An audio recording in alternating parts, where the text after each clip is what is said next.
The last 3 Sprint Cup races have been won by a guy named Busch. First Kyle, then Kurt, then Kyle again. And this time in a dominating performance at Bristol. It was 2 Joe Gibbs Toyotas that led the way, and it was Kyle Busch who led 378 of the 500 laps here at Bristol.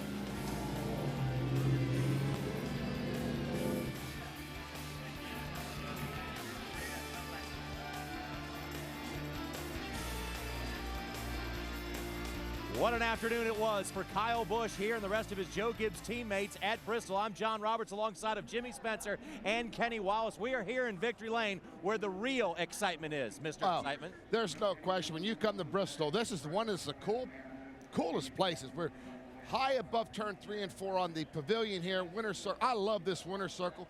You get to see the car come up and get in. They show off the fireworks and stuff, Kenny. And you know what? Deservingly, Kyle Busch. Remember, 3 Busch brothers. The 2 Busch brothers, 3 in a row, and he deserved this win today. Yeah, and I tell you what, we got to quickly talk about all the stories, and we'll be developing throughout the show. But Mark Martin and Ryan Newman finally get the runs they needed. 6th and 7th, pull them out of the bottom of the points, bring them up to where they can breathe a little bit going to Martinsville. And the other story we're going to talk about later, the Roush team. A terrible day for Roush, because remember the 99 and 18 last fall here, the race they put on. It was pretty exciting. The 99 wasn't a factor today. And this is the 14th career victory smells for like Kyle sulfur. Busch, and the fireworks are going off. And this is the first time he has ever been a repeat winner on a racetrack. Let's take you back to when all the excitement started in a quick look at the highlights. We'll get much more in depth later on in Victory Lane. But here we see is Mark Martin for the 2nd weekend in a row on the Sprint Cup Series led us to the green flag, and Mark stayed out there for a while. Flying Ryan Newman was right behind him, and remember the guy who won last week going for his 6th win on this racetrack, Kurt Busch, gets into the back of Kevin Harvick very early in the race, damage to the number 2. But no problem for brother Kyle Busch as he pulled out a huge 2-second lead over just about anybody that was checking out at the time was seeing the back of Kyle Busch. Then it was Joey Logano, 2 laps down at the time. The engine gives way, but for his other Joe Gibbs Racing teammates, Denny Hamlin and Kyle Busch, it was all up front the whole time. Denny finishes 2nd. Kyle Busch gets his 14th career victory and the 2nd this season, just 5 races in. It looks like Kyle Busch is on a tear, guys, and when he gets on this kind of tear, it is hard to slow this guy down. And the thing that comes to mind for me is we haven't seen the likes of the 48 as strong as he was last year and the 99 as strong as he was last year. Yes, it's early in the season, but we are seeing this 18 car, Kenny. We saw it at Vegas. We saw it at Atlanta, a good run in Atlanta, but a dominating fashion again. So it looks to me like he's starting to make himself quickly the favorite for the Cup Championship. And here we are at Bristol, but next week is Martinsville. So we're talking about Denny Hamlin, who runs 2nd today. Gibbs Racing, 1st and 2nd. So these guys are on a tear for these short tracks because, I think now that Gibbs Racing has got a little bit of rhythm going, they're definitely showing up on the short tracks really strong. But I got to tell you, it's all Busch brothers all the time here lately. Whether you love them or hate them, they're the ones to beat. And you know what? This is such a driver's racetrack here. It's so hard to lead any laps here at Bristol, but when you get a victory here, especially after leading 378 laps, that's when a driver really can pat himself on the back. Spence, something's happening now that we haven't seen for years at Bristol. They're racing side by side. I've seen some battles out here today. Then I'm going to tell you what just drove me nuts. Guys on the inside trying to pass guys on the outside.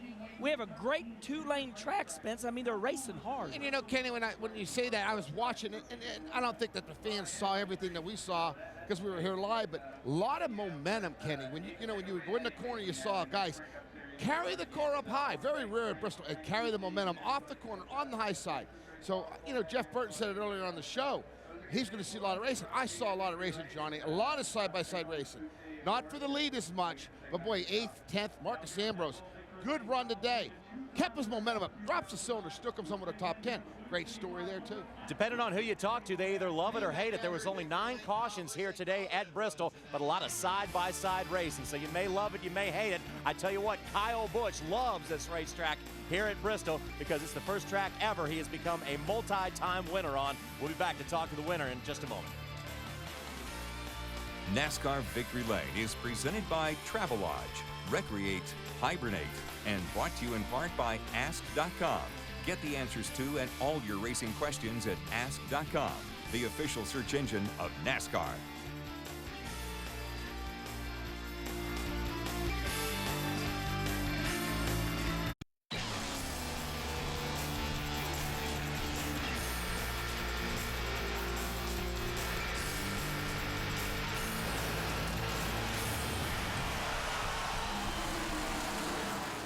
Kyle Busch celebrates, and the track should celebrate as well. This is the 56th consecutive sellout at the Bristol Motor Speedway. The high banks on a half-mile of concrete shows us the reason why. This thing is always exciting from beginning to end, and you never know what's going to happen on any of the 500 laps. But early in this race, it looks as if Kyle Busch was going to dominate. So let's take a look at the highlights and see exactly what happened throughout the course of this race. Let's pick it up on lap number 1, and as we mentioned moments ago, for the second time in 2 weeks, but the first time in 20 years, Mark Martin led the field to the green flag with back-to-back pole positions. And Kenny, that was a real shot in the arm for Mark the Kid Martin. Well, Mark Martin looking for a good run today because, look, remember the 2 blown motors got him down to 35th in the points. So here we go. Now, Ryan Newman, these 2 cars you're looking at, they have got to finish because they're buried back in the points. They both had good days, but Ryan Newman, look at him, he looks strong. Now, here comes the first caution of the day. I believe it's a 66 car spinning out here. Bip. Whoa, round he goes. Dave Blaney goes around. And it just looked to me like the guy on the inside washed up a little bit, got into Dave. Luckily, all these guys did a great job missing him here, and we continue on. All right, more trouble up ahead on the racetrack here for everybody to miss there as Todd Bodine goes around. And what happened here was Michael Waltrip did not know Todd was on his outside. Michael Waltrip, his right rear gets into the left front of Todd. Here's another look at it right now. Well, this is a look where you can't see much, but look at the aftermath. Now, what's incredible is Kurt Busch comes back to finish 11th, this Miller Lite car with a banged-up nose. That was the accordion effect here at Bristol, but this was, I don't know what you want to call this, the slide trombone effect, because Kyle Busch simply goes by Jimmie Johnson and never looks back. Yeah, and I hear here, I was standing in Chad Canales' pit, and I listened in the chat on the radio saying, man, you're killing them now through this corner. So these guys are working hard, but you know what? You can try to kill Kyle Busch all you want to, fans. He doesn't know what it is to forgive. He doesn't know what it is to forget. He doesn't know what it is to give up. And he just keeps getting after it. And look at this story. I mean, this is an incredible story. This is all Michael Waltrip Racing. Both those cars are owned by Michael Waltrip. On the left, Marcus Ambrose. On the right, David Ruderman. They're running 5th and 6th at the time. That was a good day. But this is what I like about Bristol right here. I like a little bit of temper showing. Now, NASCAR, I think you're wrong in doing anything about this because we needed some excitement today. And here comes the 26 and the 42. Now, the 42 gets together the 26. Now, who was at fault? Who knows? But watch what the 42 does. Hey, I didn't like that. Here you go. You know, and hey, so what? You know, let's face it. We needed some excitement, and Juan Pablo comes through for us. Jimmy Spencer driving that Target car? No, that was Juan Pablo Montoya. All right, here we go with Marcus Ambrose again. Now, this is a great shot right here as he tries to take over 5-time Bristol winner Jeff Gordon. He does, Johnny. You know, I'm telling you what, fans, this is exciting for the Little Debbie's Toyota. Marcus Ambrose, Kenny, did a great job today passing Jeff Gordon for a top 5 right there. And Jamie McMurray once again gets loose, and watch, he gets finished off here by Sam Hornish. Boom. I bet Jamie McMurray is saying, what have I done wrong today? He got beat around like a pinball. And sometimes it's your day, sometimes it's just not your day, and that can be magnified here at Bristol. Was he sipping some of his product? Probably. Most likely not. Because it wasn't him that was going all over the place. It was getting bummed from behind. That was wrong for you. That's not kind to say. It is a good product. I know. All right, Jimmy, off of the products on the racetrack. What we're talking about was the racing right there. And it was interesting to see a guy like Kyle. Well, it's not interesting to see Kyle Busch, but when you have a car like that that can get that big of a lead here at Bristol, you know the rest of the field is in trouble. And you heard Kurt Busch earlier on our show say that when you're the leader of the race, you have the whole racetrack. You know, Kenny, you had said it about the groove and how high it can go. You have a lot more forgiveness to the car. You can go in harder, use less brake, carry corner speed, and in turn the result is the 18 just keeps pulling away at that point. And one thing that is the same, the bottom of Bristol is the same. It is hard to get up off the corner and make the pass. The place that Kyle Busch was so strong today was from the middle out. He was able to bind his car up, stay underneath people, complete the pass, and not very many people could do that. That's why he won the race, from the middle up off. So that was the first 200 laps. We still have 300 laps to go. 300 laps here at Bristol can be mighty eventful, and it turned out very well for Kyle Busch and company as they go back-to-back for the first time ever on a racetrack. We'll be back with more from Bristol in a moment.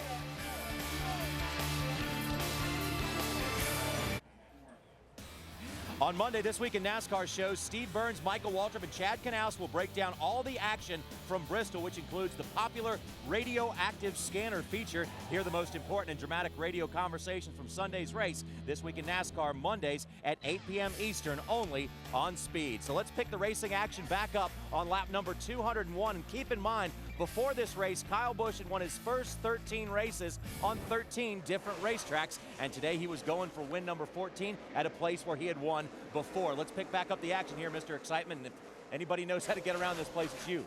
Well, the thing is here on the restart, what you want to do is you want to try to get out to as quick a lead and as big a lead, because those guys that are 6th, 7th, 8th, 9th, 10th, look at this, they're back in this two-wide racing. They're definitely running 2 to 3 tenths a lap slower than the leader.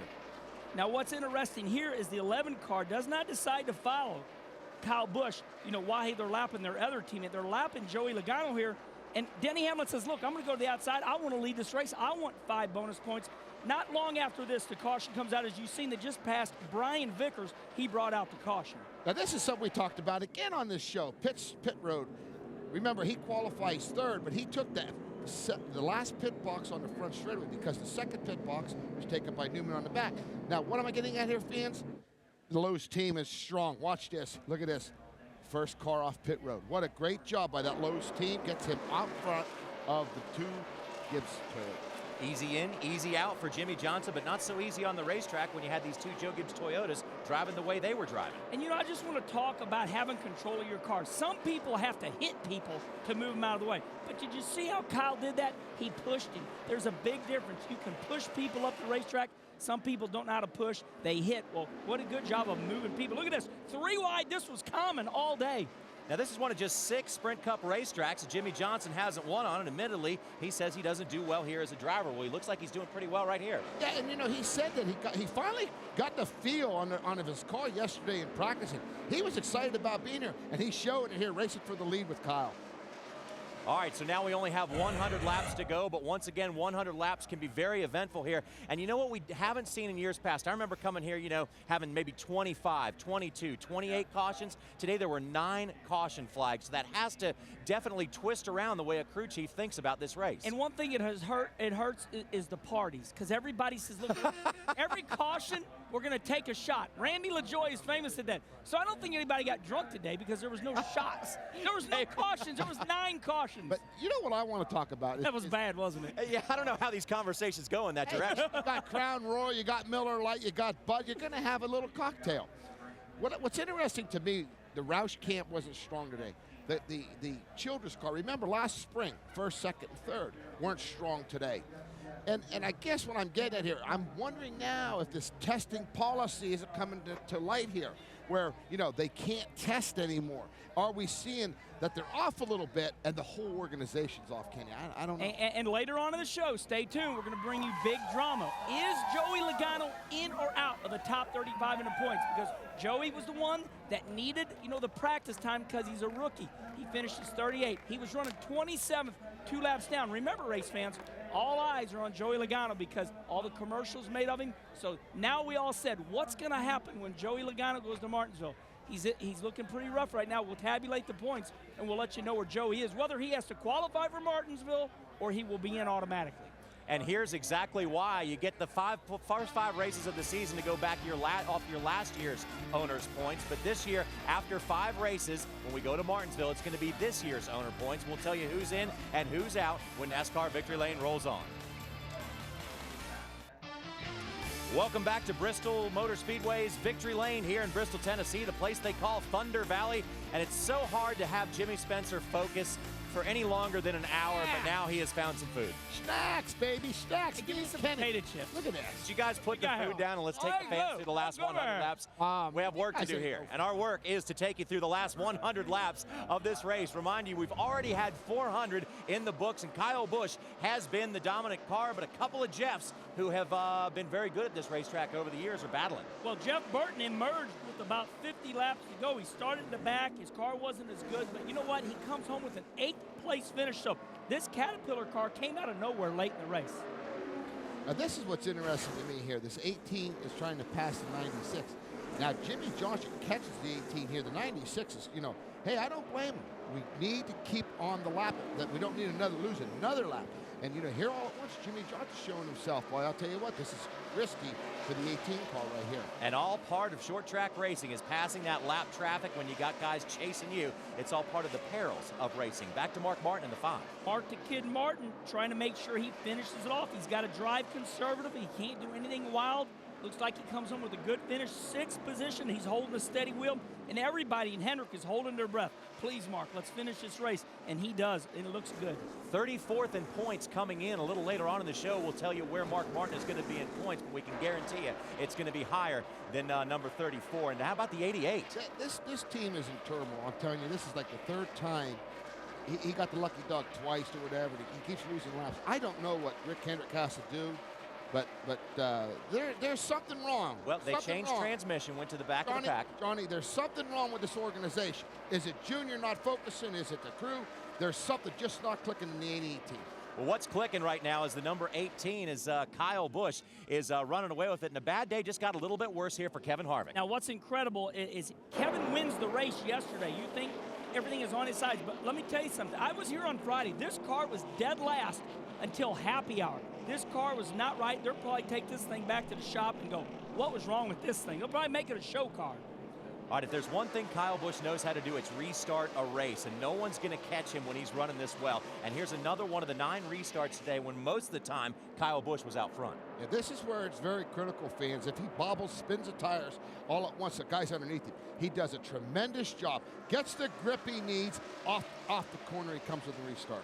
So as Kyle Busch is dominating, everybody's trying to catch him, including his teammate Denny Hamlin. Here back in the field, though, as we have Dale Jr. in the back of David Stremme and gets around him very well.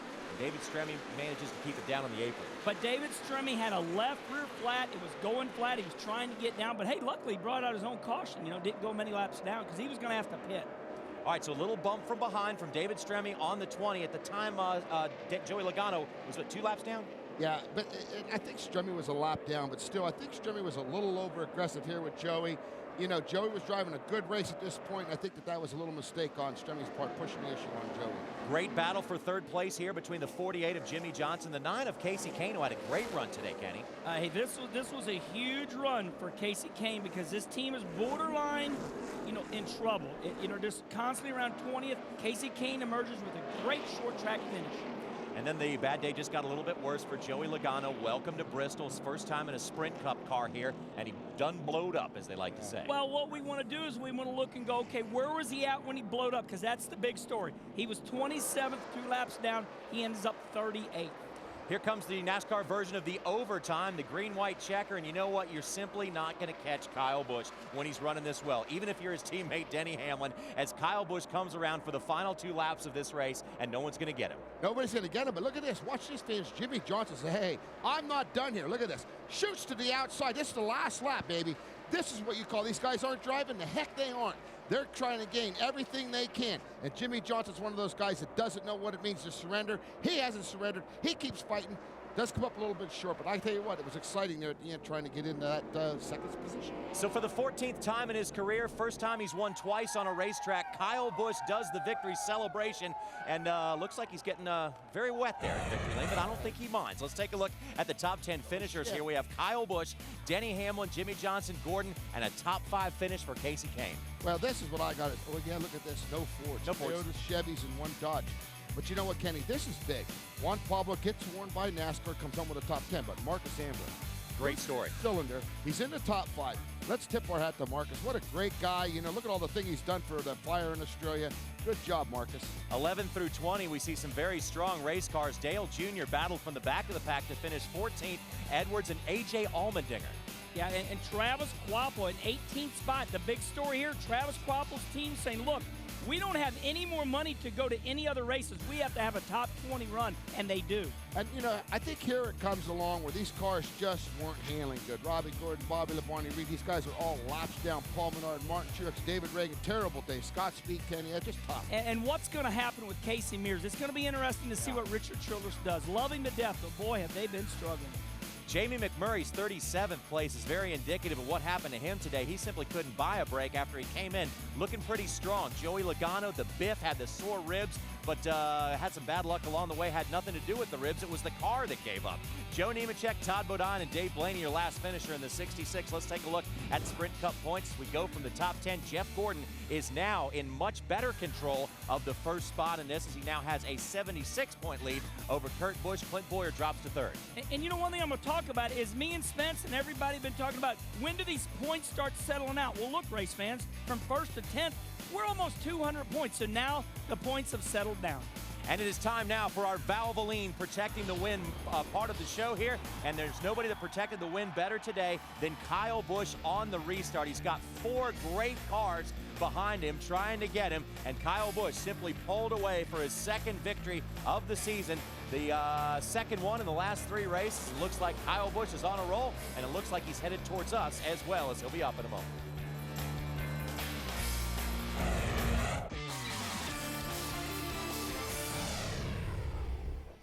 Welcome back to Victory Lane, everybody, where the 5th race of the 2009 season is in the history books. And the guy who made a little personal history here today was Kyle Busch. You see the number 18. P1 on top of the pylon after 503 laps. And Kyle, you deserve a drink after this one, because what a hard-fought race. But, you know, there's wins at racetracks, and there's absolute domination. Did it feel like you were dominating as much as it looked to us? Well, not really. I mean, when you're out there racing, you're just racing. You're not worried about what's in front of you. You just pass the next car if you can pass the next car, you know. But it was tough today. You know, there was a lot of the cars that were going a lap down for the first time that were really tough, you know. And we saw that last fall here. I think it's just a product of these cars. Everybody runs the same pace, and it's just so hard. And Jimmie got by me once. I think I got back by him once. Denny got by me on a real long run. But, you know, our car was real stout today. The Snickers Toyota was awesome, and, you know, it was definitely a lot of fun to be out there. And, you know, there's a bunch of new sayings from Snickers. This one's like victory. We got that one today, so it's pretty cool. There's 2 words that are put together. Champion. Yeah, it fits Jimmie pretty Champion.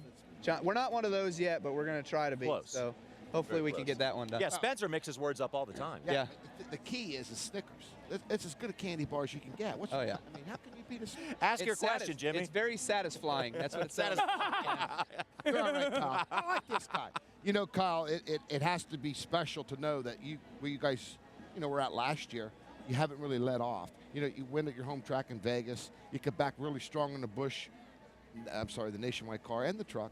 You know, and then come here and dominate at Bristol. It has to make you feel good that you're still strong as you were last year. Yeah. And could possibly be right now. Quickly, I'm putting you as the favorite for the champion.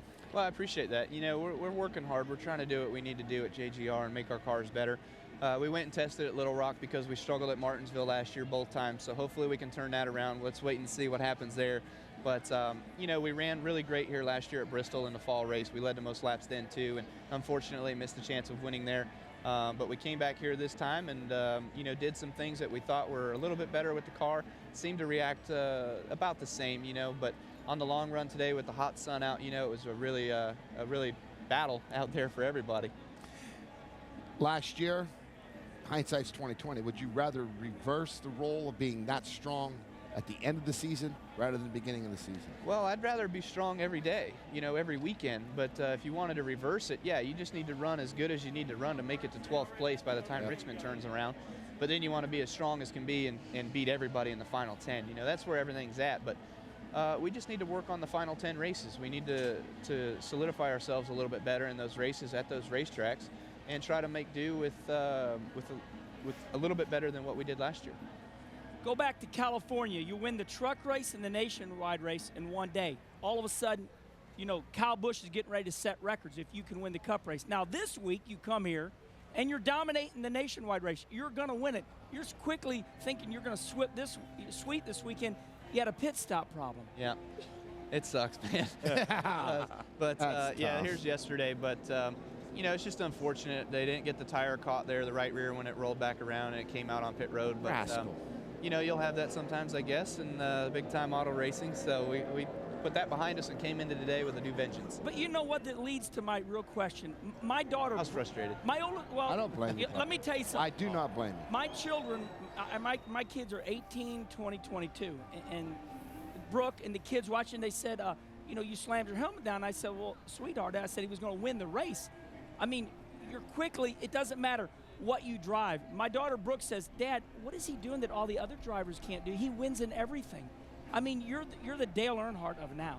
Well, I appreciate that. You know, I'm the Kyle Busch of now. Right. The Dale Earnhardt of then. But we had to have an Earnhardt to judge against him. That's one thing Rusty always said. Rusty said, I liked racing Earnhardt because I had something to gauge. You had something to gauge, and now you're incredible here. What is the deal? I'm not sure. You know, it's just great equipment, and working with JGR and all these guys and really trying to concentrate on what our equipment brings, and working with Jason Radcliffe and working with Steve Addington and trying to make the most of all these guys and make the most of our equipment. And, you know, telling them as much information as I can tell them and trying to just give them everything that I can give them to try to make the cars better. So that's what it comes down to. Hey, JR, real quick before he gets up, check his pockets and see if he's got anything in him. I don't know if I want to do that on national TV.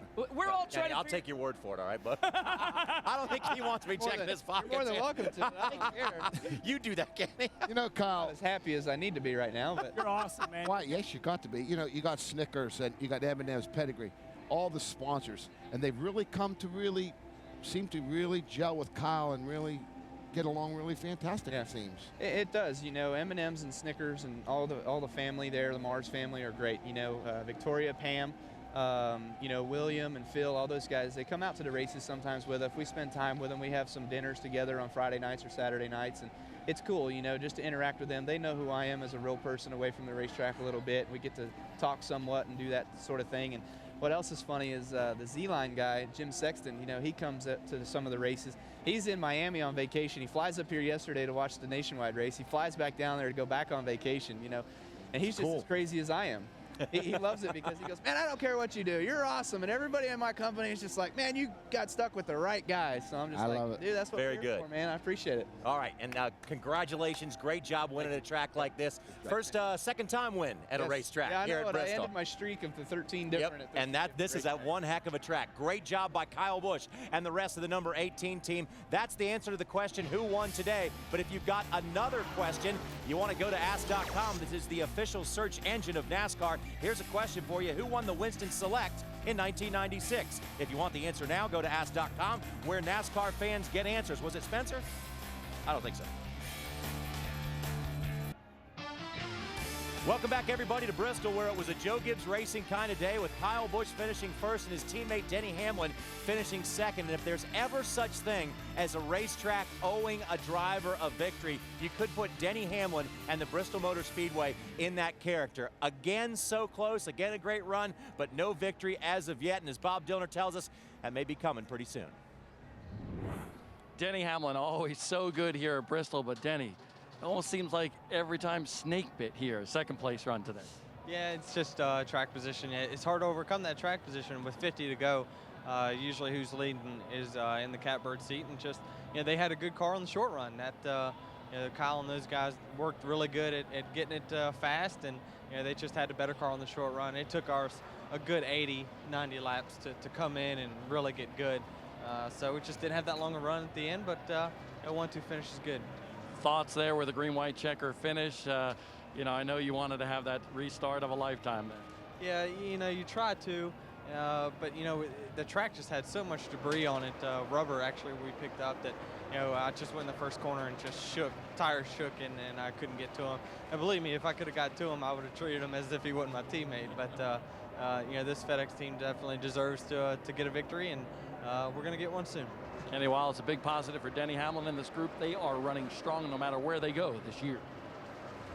You know, Denny Hamlin's doing exactly what you want to do at the start of the year. This is the 5th Cup race. You're trying to lay a solid foundation to, you know, get the year off to a good start. Hey, I'm telling you, second place finish is an incredible run. Plus, he's got to feel good because him and his teammate, 1-2, I mean, they're looking good going into Martinsville. And Denny Hamlin has already won at Martinsville, so you never know. Next week, we could be saying Denny Hamlin wins Martinsville. He's second last week. So just like that, he's so close. Well, and I agree with you, Kenny. You know, that is important. We talked about it with Mark Martin and Ryan Newman. You need to establish yourself. You know, the thing is Kyle just said it. You have to run good at every race. You have to run good every single week. Mark Martin earlier in our show this morning. You never know. You don't get to choose where you win at. So even though Denny got second, very big points day, good run for the organization, have to be excited about where they are in the points moving on into Martinsville. And Denny Hamlin came in 14th in points. This is his first top 5 finish of the season, and it comes at a good time in the 5th race of the season. You know what? You better watch Denny Hamlin when you go to Martinsville, and you better watch speed as well. NASCAR marches into Martinsville. Our coverage begins with NASCAR Camping World Truck Series practice at 11 Eastern. And don't forget the ultimate Friday night party, NASCAR trackside at 7 Eastern. Be there, presented by Advance Auto Parts.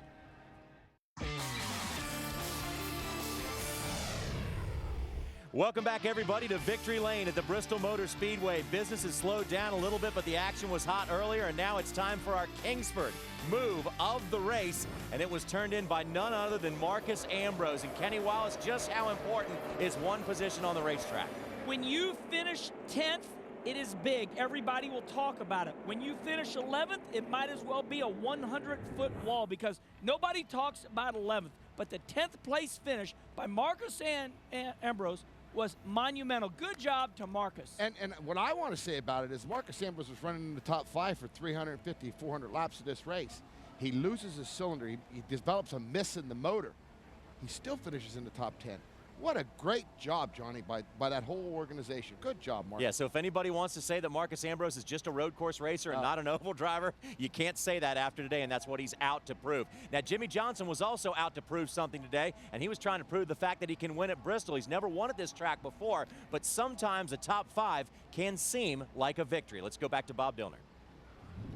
Jimmie Johnson, kind of emotionless right now. He doesn't have a smile. He doesn't have a frown. So how are you feeling after this one? No, I have a big smile. I'm very proud of this race team and what we've accomplished today. Really this whole weekend. Our engineering staff, Chad, sent me down a couple weeks ago and asked me what I really needed for this track. I made a wish list, and they gave it all to me. And we had a great car today. Maybe not the fastest car all the way through a run, but if we would have had the lead on the last pit stop, I think we could be on top of the Goodyear building over there celebrating. So I'm very proud of everything today. We needed a solid day like this. Helped us out a lot in the points, and who would have thought this 48 car would be fast at Bristol? So I'm really excited to give Lowe's, their employee owners, my fans, all something to cheer for at Bristol.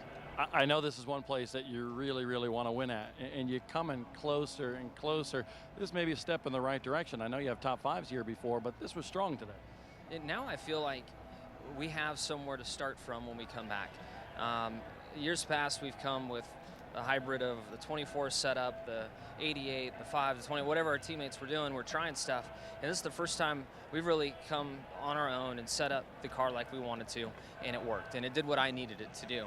So I feel coming back, we've got a great foundation to work from, and now I can kind of see the leaders, and I race with the leaders, and I can taste that victory. Before, I was just needing a Hail Mary to pull it off, but now I think we're in the window. We can get it done. Good job today, buddy. Thank you. Jimmie Johnson, ever so close, and who would have thought that this was the first top 5 of the year for Jimmie Johnson, the 5th race? And I think that's what I want to talk about, the first top 5 of the year. We've not seen the domination that we've seen in the past by the Hendrick camp and you know, Jimmie Johnson. And you know, what he's saying there is that finally he's becoming a factor. They're focusing every racetrack, very critical. They know they're trying for their 4th championship. That's unheard of. But, you know, for them to be the first top 5 in the first 5 races of the year, that's hard to believe, Kenny. You know, and also Carl Edwards, we've not heard of him this year yet. So a lot of a variety here going on early in the season. I really liked that interview. Listen to me closely now. Jimmie Johnson said, Chad Canal sat me down because I've never run good at Bristol. Jimmie Johnson says, I'm never good at Bristol. You know, they run 10th, they're not good. Race fans, that's what crew chiefs do. Jimmy Spencer loves Donnie Wingo, and you know why Jimmy Spencer loves Donnie Wingo? Because Donnie Wingo made Jimmy Spencer a good race car driver. You know, what happens is you take a driver and you sit him down and you say, look, what do we need to do to get you running at this track that you've never run good at? And did you hear what he said? He says, well, Chad, I feel like this. They put it together and they come with a fresh beginning. Crew chief driver relationship starts at the shop, not at the racetrack. Very true. Right? Oh, I agree with you 100%. And if the crew chief doesn't give the driver what he needs, he's not going to be successful. That's what makes Jimmie Johnson and Chad so successful. And most crew chiefs don't believe in a driver at a particular racetrack, and they go, well, he's not good at road courses, so we're not going to focus on road courses. Good point. So there you go. And maybe that's where you need to put the focus, because Jimmie Johnson is definitely an all-star, and he's won the all-star event before. It's coming your way live on May 16th. And let's flash back now to 1985, and that was the year that started it all. About 7 miles, 2.5 laps will decide the winner of $200,000. Gant's lead is gone. I don't feel like Gant can hold him back there running 2 separate places. That's the hardest 20 laps I've ever driven in my life. I'm catching Harry at a pretty fast clip. He's getting closer and closer and closer, and now the white flag's coming out, and I am there. It's between these two. Waltrip cuts to the outside. Gant is on the bottom of the racetrack. It will be a drag race down the back straightaway. I tell you what, this thing, all the money's on the line. Darrell Waltrip, a hand in the air, a wave to the crowd of 100,000 plus. He wins $200,000 and he blows up. What a Hollywood ending. I had not a clue it was going to blow up. And it could have blown up just as easily getting the white flag. It could have blown up just as easy taking the green flag. But that was the other part of it. A lot of people thought that somehow that engine was detonated from the pits. Well, I'm pretty stupid, but I ain't stupid enough to be driving something that's going to detonate when I cross the start-finish line. Celebrating 25 years of All-Star memories. Don't miss the NASCAR Sprint All-Star Race on Speed May 16th. NASCAR on Speed. Be there. You know, just like everything else in NASCAR, when you look at that race, the car, the crews, not under the lights, that all-star race has come a long way. To me, when R.J. Reynolds, T. Wayne, and his whole group decided to make a race, an all-star race, it's absolutely, to me, one of the ultimate races. It pays $1 million. We saw Casey Kane win that race last year. He wasn't even in it. He had to get it in through the non-qualifiers race. I can't wait. And the fan vote. He was the fan vote. Hold on. Yeah. Hey, Casey Kane didn't even make the race. Yeah, right. They had to vote him in, and he won it all. Now he's in it for 10 more years. But look. Just like Kenna Wallace. Hey. They voted in Kenna Wallace. Thanks to all of you. I got in there and finished 17th. But, hey, listen. Special track. When we think of the all-star race, I think about the pass in the grass, Dale Earnhardt, Elliott. I think about Rusty and Darrell. Rusty spinning Darrell out. Rusty Wallace, I hope you choke on that $200,000. Well, no, that was Darrell telling Rusty to choke. And Rusty didn't choke on it, but he hauled it to the bank. Yep, now it's a cool $1 million. We got to take another quick break here on NASCAR Victory Lane. When we come back, we'll continue breaking down this Food City 500 and tell you who we think is going to be good when we go to the next short track, and that's in Martinsville. The move of the race has been brought to you by Kingsford Charcoal. Slow down and grill. NASCAR Victory Lane is presented by Travelodge, Recreate, Hibernate, and brought to you in part by Suzuki Automotive. Live large, drive small. On Mondays, This Week in NASCAR shows, Steve Burns, Michael Waltrip, and Chad Knaus will break down all the action from Bristol, which includes the popular radioactive scanner feature. Hear the most important and dramatic radio conversations from Sunday's race, This Week in NASCAR, Mondays at 8 Eastern, only on Speed. Jimmy and Kenny will be watching, I can guarantee. I love that I always show. watch. You know, watch Twin. If you're confused about a race and you don't get to watch Victory Lane, tune in Monday, because then you'll understand why somebody said what. But we want you to watch Victory Lane too, though. Absolutely. And then watch Twin. Anyway, let's take a look at the owner's points now. After 5 races of this season, now we revert back to the points of this season instead of last season. So if you're in the top 35 now, you go to Martinsville with a guaranteed spot in the race. Yeah, and as we look here, Joey Logano's ahead there by 14. That's important. Gilliland, no sponsor. How long can that keep going? But here's the surprise. Scott Speed. He says it isn't that important if he's outside the top 35. Well, it'll be next week. Paul Menard outside the top 35. Travis Kvapil, 2 of the Yates cars outside the top 35. Kenny, not good position. And I would like to challenge the Yates team to go ahead and go. The number 98 of Paul Menard. Okay, they're going to be there. But Eric Amarillo says, look, we might not go to Texas. Paul Menard, he's in. Travis Kvapil, that's what I'm trying to say. Travis Kvapil says they're not going on anymore. You think that's going to happen? And I hope not. Dave Blaney started and parked every race so far, and he is 126 out of the top 35. But you know what? They said they're going to go to every race. So if the other guys drop out now all at once, that car could be in the top 35, and he's starting and parking. That's not a good situation to be in. But we got to explain to the fans also just how gut-wrenching it can be for a team. If you go to a racetrack and you know you're guaranteed a spot in the race, you can focus more on race practice. Therefore, you can get more points when you actually race. If you go to a racetrack and you're not guaranteed a starting spot, you have to spend so much time worried about qualifying that you're behind the 8 ball when it comes to racing. And the thing is, fans, is that if you bobble just a little bit at these racetracks, and we're even seeing it now in the mile-and-a-half tracks, Kenny, you know, Martinsville, if you're off a couple hundredths of a second, you go to the house. And, you know, let's face it, if you are trying to keep a sponsor, if you're trying to get a sponsor, and you miss this race, that is not looking good for the sponsors. And here's the bottom line. This was the last race. This was the 5th race. Next year is a new year. You know, it's 2009 now, so when we go to Martinsville, are you on the left-hand side of the hot dog stand? We'll bring that to you next week on Speed, and we'll tell you what on the left-hand side of the hot dog stand means. It means you're big time. If you're on the right-hand side, tense, got to park your car outside the garage area. It's a big deal, it really is, inside the garage area. So Bristol and Martinsville are 2 half-mile racetracks, the 2 shortest tracks on the circuit, but that's pretty much where the similarities end.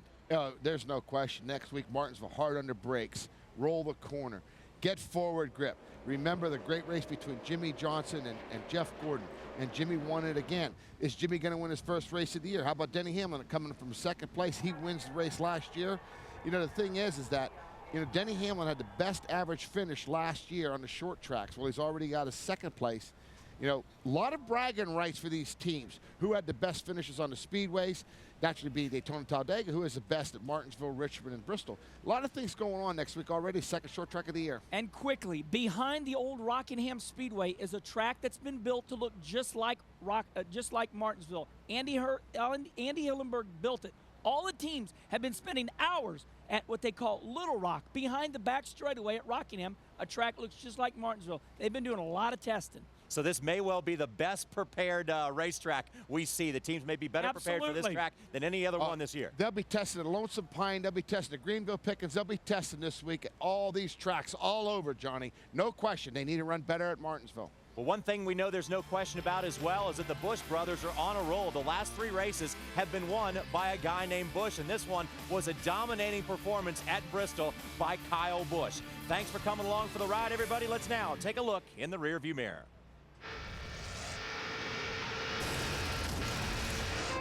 The first day of spring, Hermie. Thunder Valley, Tennessee is home to the Bristol Motor Speedway, and today home to more than 160,000 fans. It's another sellout at Bristol! You know! Yeah. This is a great place to watch a race. You're exactly right, Wendy. Very unpredictable here at Bristol. Anything can happen. You had pit road pets a couple of years ago. What are we doing here right now? Watch this. Look at the focus. Okay. Right here. It's one big old pit. You guys have got me totally confused, and now I have no clue how I'm getting in and out of the pits. No pushing, no shoving. That's an oxymoron. By the way, Spencer, that means they don't go together. Don't pick on Jimmy Day. DW using words I don't understand. It's nothing new for Spencer to be confused. Let's explain it to you again. Where men were men and the boys hid in the bushes. And this is, and that is. And we're going to wave off the restart. Is this show always like this? Gentlemen, start your engine. DW, first short track race of 2009. Reach up there and pull those belts tight one more time. Oh, yeah, boogity, boogity, boogity. Watch David Reagan's car ride down the hill here. Oh, no, no, no, no, no. Because it's a COT car, they can fix that thing, get it back together, and get it back out on the track. That was cool, man. And here we come to the flag, and wild thing, Kyle Busch dominates in Bristol. And it's his 3rd top 3 finish of 2009. Programs. Get your programs.